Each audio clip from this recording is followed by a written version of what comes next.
Liverpool very much in the box seat. And Liam, you know, we expected loads of goals. We got 3 on one side. We didn't expect a clean sheet for City.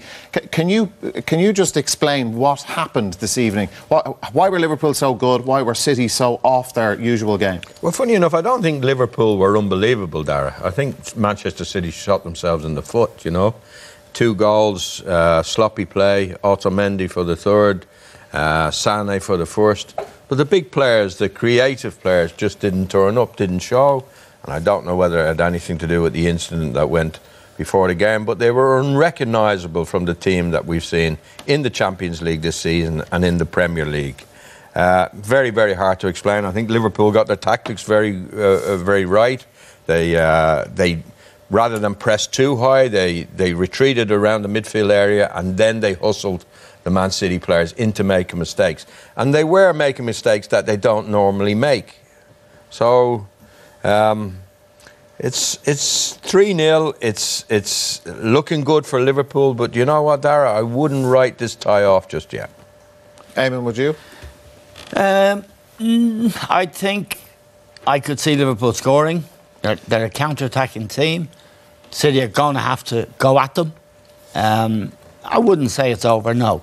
But it should be at 3-0. It should be. Yeah. But well, this is, you know, Liverpool have their own flaws at the back. But I think I did never believe they could win the Champions League because they don't have a stable, sound defence. And there's no foundation there.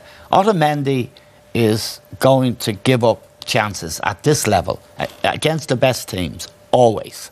And they don't have a really stable defence. I think what Liam said is right about where was David Silva? Where was Kevin De Bruyne? Where was Sané? They just didn't show up. And I think Klopp did get his tactics right, but just deciding where to defend rather than ganga pressing is not going to win you 3-0. The goals were sloppy, and Otamendi was at the heart of it, really. I can't give you an explanation. Sorry, Armin, can I come in there? Yeah. I think Aguero missing for Man City was a big problem for them. We did a piece on Firmino before the game, Dara. He's the focal point when you're coming out with the ball. You give the ball to him and it sticks. And Aguero does the same thing, and he can bring his midfield players into it. But the lad Jesus today just didn't perform. He ran around. He tried hard, but he's not the player that Aguero is when it comes to linking up. But I'd just like to say a couple of more things. What characterises Manchester City as a team is energy and aggression. When without the ball, they're aggressive to win it back. You don't get a second. We didn't see that at all tonight. And the other thing, I think the occasion may have been too big for them. For Sané, had a nightmare. And I had a go at Alexander-Arnold before the match, Liverpool right back, who with Zaha, Crystal Palace gave a chase into last week. But Alexander-Arnold did really well. Sané didn't show. De Bruyne is a leader in that team, especially in the Premier League early in the season. He picked them up when they were struggling against mass defences. He didn't show up at all. Fernandinho didn't show up either. So there's some things you can't explain, and it's stupid to try and explain them. The nearest I can come to this, a real top side on a bad night would have got a 0-0. And they can't do that. They gave up 3 soft goals. And I also think Liam was right. It wasn't a superb Liverpool performance. They just it was businesslike. Damien, your view on what has happened this evening? Yeah, I'd agree with the lads. Eamon mentions there City, energy, aggression. They were devoid of that for the whole game, really. I know they come into a bit in the second half, but I think it's just because Liverpool maybe were happy with the 3-0 and they sat back a bit, but they never looked like scoring, and they needed to score for me, because I can see Liverpool going to the Etihad and scoring, which would mean City need 5. I know Barca did it last year again, Paris Saint-Germain, but, you know, it just always looked to me tonight they just expected to roll into town. And listen, I know there was the stuff with the bus and all, we don't know what effect that had on them, But just, it always looked to me like they just expect to roll into town, not do the dirty stuff and just play them off the pitch. But it's Anfield, and like Liam's played there in big nights. It just turns you into a different animal. And they couldn't match that. So we're City flat, which they looked at. Were they flat because of what happened on with the bus, or were just Liverpool at another level that they reach on European nights? I'm not so sure. But you can't just turn up and expect to win, especially games like that at Anfield. The Anfield factor, you cannot underestimate it. And Pep Guardiola yesterday spoke about, like, Sané, who's 22, and no Aguero, as Liam says. Sané is 22 years of age. Gabriel Jesus is 21. And he spoke in, as you would expect the manager to say, in positive terms. These guys will be fine with this atmosphere. But coupled with what happened beforehand, they would never have played in an environment like that. And I know there's the Shankly line, it only affects the bad players. These guys aren't bad players. No, like, let's, you know, it's one game. I know it's a Champions League, but let's not forget what they've done in the Premier League this season. You know, I'm driving here tonight and I'm thinking, if they carry on like this for 2, 3, 4 years, you'd argue that they're the best Premier League team ever.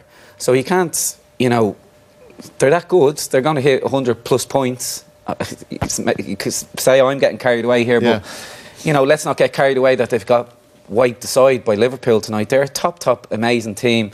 Yeah, Sané, De Bruyne, they haven't turned up tonight. Why? I said it's open to debate whether it's the bus team. Well, I mean, there's Walker, Fernandinho. They've been big players for them this year. They didn't show up. You can't argue any of them have turned up. I think one of the factors you might put in the equation, I don't know what you think, Liam and Damien, but it's a very poor Premier League. There's some awful teams in it. The West Broms and teams like that. And they really went to Everton on Saturday. Yeah. And they wiped Everton out. But really it's tougher than ever aiming to get in the top 4. You can also say it the same. Well, maybe we've overrated them on the basis that, you know, when he was at Barcelona, he had Messi, Xavi, Iniesta. Now, they really were proven. This team isn't proven. But, no, you know, I suppose, look how far they are ahead of Liverpool in the league. I know, but it's like they have blown everybody else away. Yeah, but they didn't. Well, if you go back 12 months, Monaco blew them away. Sure. You know, scored 3 goals at the Etihad and beat them. And so this is the problem for Guardiola.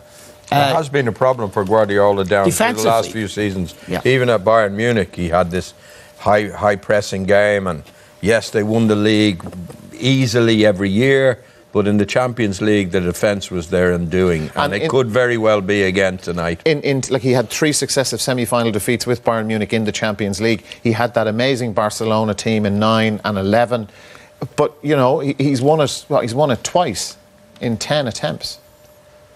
No, I think there's questions to be asked. I think there's questions to be asked of his how he sets his team up defensively. I thought Eamon's point was very good tonight. Was that, if you're a really top team, you get a 0-0 playing badly, you know. Yeah. But they just weren't able to do it. Here's his record in Europe we're talking about, you know. But, like, remember, at the start of the evening, we began by saying, look, this is 180 minutes. And it's not his way, as you say, Liam, to go out for a 0-0. It's all or nothing. We've got to go all in. No, what he couldn't have expected. A cult has built up around Pep Guardiola over the last several years. And it is that he has some magical powers, or that he is a great coach that is able to not just win trophies, but transform the game. In other words, win trophies without paying attention to a great element of the game, which is defending. Maldini, I'll go back to it, Cannavaro, the great defenders in the history of the game. And he didn't have them at Munich. He didn't want them. He put Philip Lahm into midfield. Lahm was one of the best fullback in the world. He had him playing in midfield. So this is the question that remains unanswered about Pep Guardiola.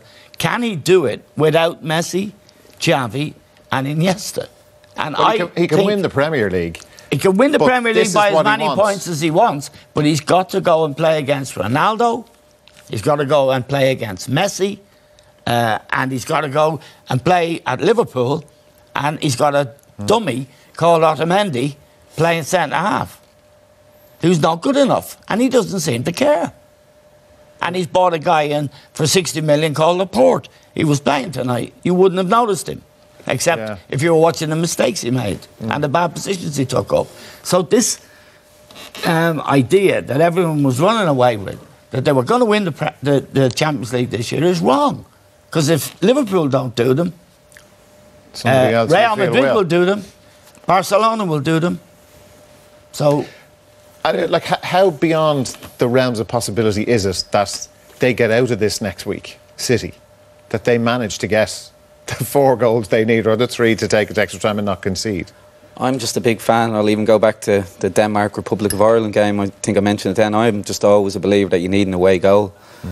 I think it's massive when you're going into the second leg at home. Liverpool, with the firepower they have. Granted, Salah, like, that's 6 days' time. That's and a if it's a groin groin injury, strain, and Henderson he'd is do out. well to make it. Henderson. So listen, but looking back at that graphic there, he showed he won it twice, and you're saying now 10 years. Like, is that bad? Ferguson won it twice in I don't know how many years. Mourinho's twice, and these are the best managers possibly ever. Conte, correct me if I'm wrong, is 0. I think Klopp 0. So he's won it twice, and that was in the 4 years with Messi. Hasn't won it obviously since. So is it a bad record? Well, I think what we're doing, it's not so much the record, Damien, we're on about. It's how he goes out, or how he's gone out.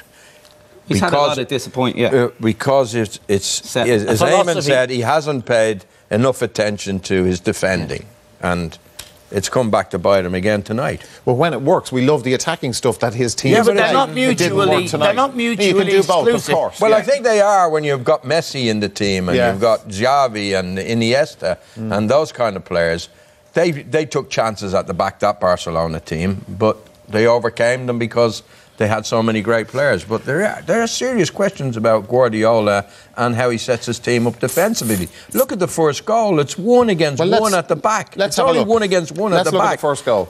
I mean, you're going to talk us through this. Yeah. Salah, who will not be there. Well, no, hang on. He's a doubt for next week with the groin injury. Yeah, well, no. The tie is still alive without Henderson and Salah for sure. But look at this defending. And really from there, there's only 2 red shirts in the picture. And there's all those blue shirts. And yet, Otamendi manages to cock it up, along with Laporte, who he just paid 60 million for. You know, this isn't Champions League football. And I think about great coaches, great teams. AC Milan won it, you know, with great defenders. Maldini. Baresi, wasn't he there? Well, Liam will tell you where they all played. But I know Maldini was at AC Milan. Yeah. But they had great forwards as well.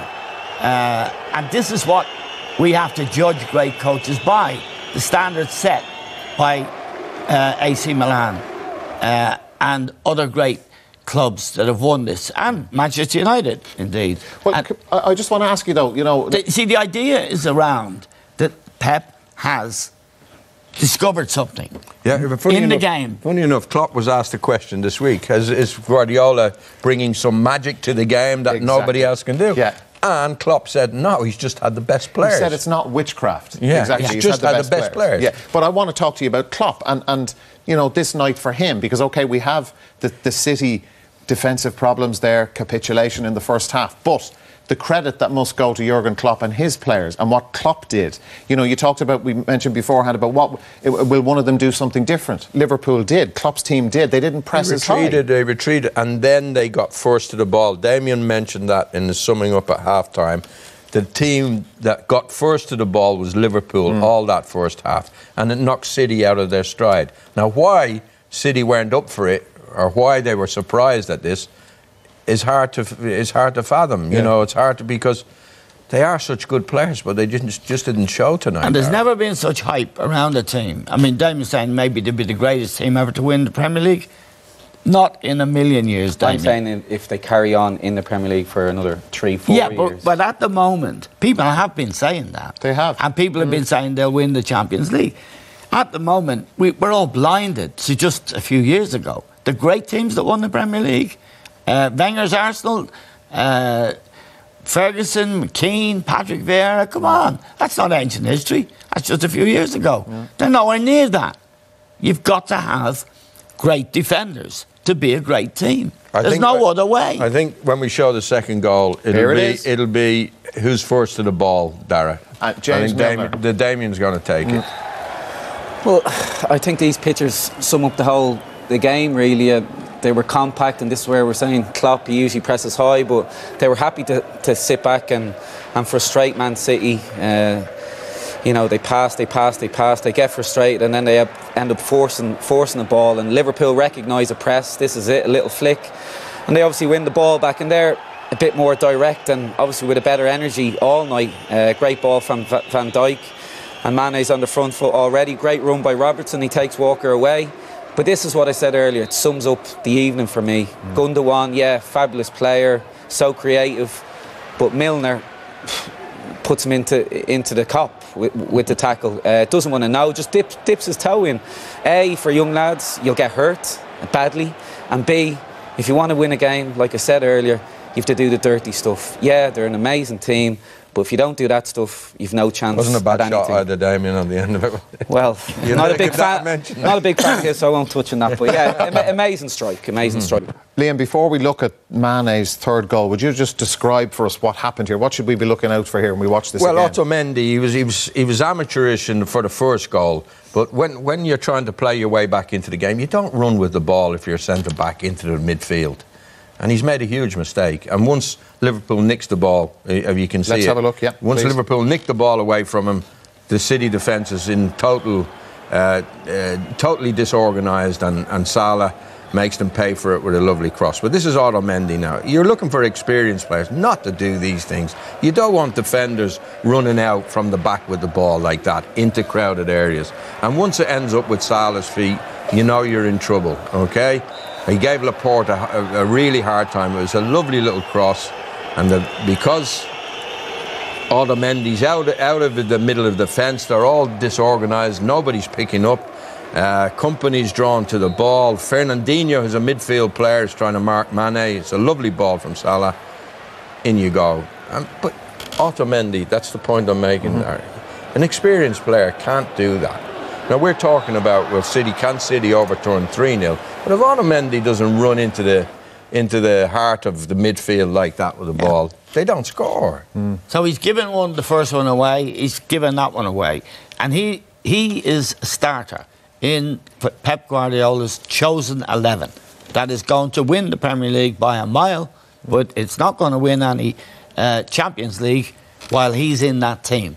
End of story. Because, like, Damien, I suppose, you know, in other sports you see maybe a big team getting beaten and people say, oh, well, maybe that's the template for others to follow and try and do it. Like, is there a template for others here when it's individual mistakes, when it's Otamendi having a nightmare, that's, you know, OK, Liverpool put them under pressure and one thing leads to the other, but what is the way to beat City as decisively as we've seen? Listen, who knows, but listen... Bomb the bus on the way.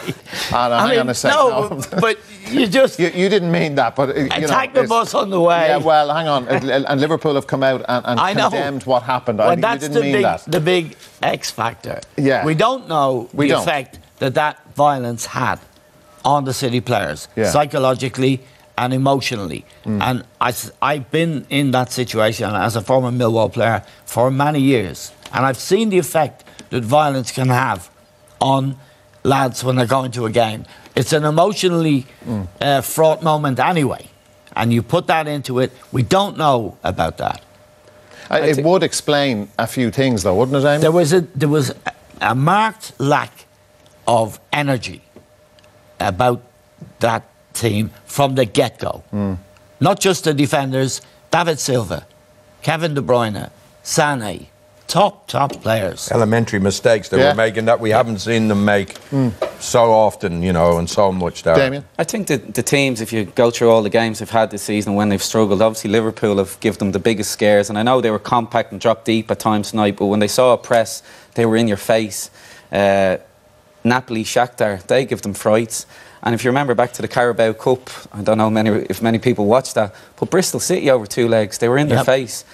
That's 4 teams just off the top of my head that gives them a hell of a scare. Whereas if you look into the Premier League, I know Eamon mentioned about the quality of the Premier League, like everyone writes themselves off more or less before they play City. They just sit back and go, OK, let's keep it down to 1 or 2. Chelsea did it a couple of weeks ago at the Etihad. That's Chelsea, the league champions. So if there is a blueprint, I just think you have to go toe against them. Yeah, go toe to toe and be brave. That's what Liverpool did in the league game, said, didn't he? Yeah. Right, we're going to be brave. We're going to be brave. That's our blueprint, anyway. Yeah, absolutely. Well, I like it. We'll write that one down. Nice one, man.